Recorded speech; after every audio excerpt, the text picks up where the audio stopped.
So I've just talked about this. The third command is thou shalt start as low as possible.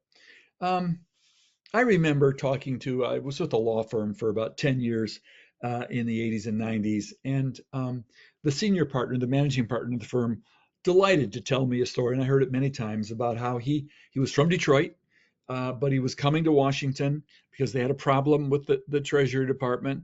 And he wrote the Secretary of Treasury and asked for a meeting. Now, that is absolute, and I don't think he got the secretary, but he got a deputy secretary. He was very proud of that. And so it worked for him. But normally, it's not a good way to go. I mean, look, clearly there are people who brag about, well, who tell you it is who you know, and it has made a difference from time to time, and uh, for me and for people I've known. But by and large, we don't get to pick the government employees that we're dealing with, right? I mean, they're assigned to their roles. They're contracting officers. They're CORs, and we've got to play the deck as the cards have been dealt, play the cards as the cards have been dealt to us. So um, understand that most government actions originate and are processed through fairly low to mid-level government employees. Yes, the generals and the secretaries, they direct things and they tell them what they want to get done. But basically, it's the working stiffs, and I was one of them who get the job done. And they're going to be there for the duration, right? They don't come and go depending on who's in the White House. And so we need to understand that the best way to work and develop a relationship with the folks you're dealing with in the government is to start as low as possible and try and get your issues resolved. If it needs to move up, go ahead. But let me tell you that because they are human, it ticks people off when you go over their heads, and they've got long-term memories.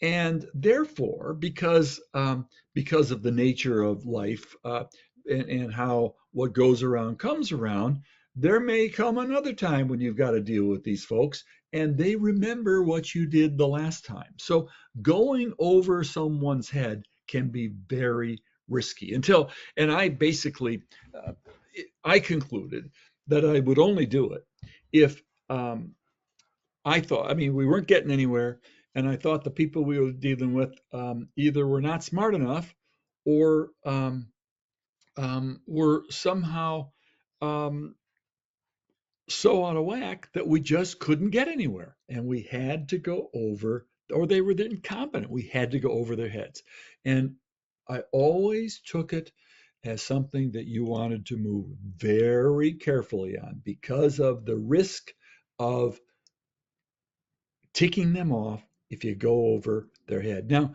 um, as I grew up and went to college and high school and college and into the business world, I used to hear people talk about the concept of saving face. And the way it was explained to me was it was something that was characteristics of people in Asia, um, and and uh, and not such an American thing.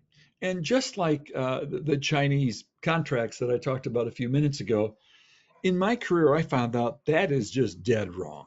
Saving face is very important here in the good old US of A. If you prevail on an issue in negotiations with people, don't high five the person sitting next to you and pound the table and say, "Oh, we got you there, Charlie." No, no, no, no, no.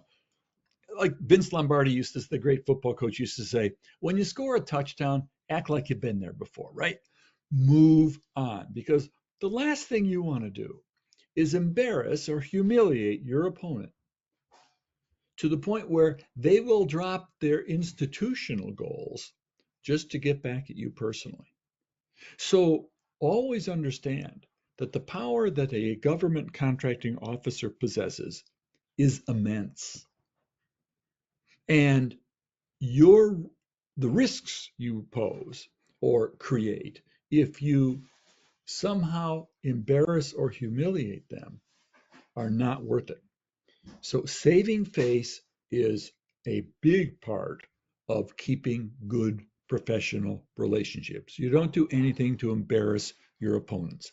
Start as low as possible, work your way up the ladder.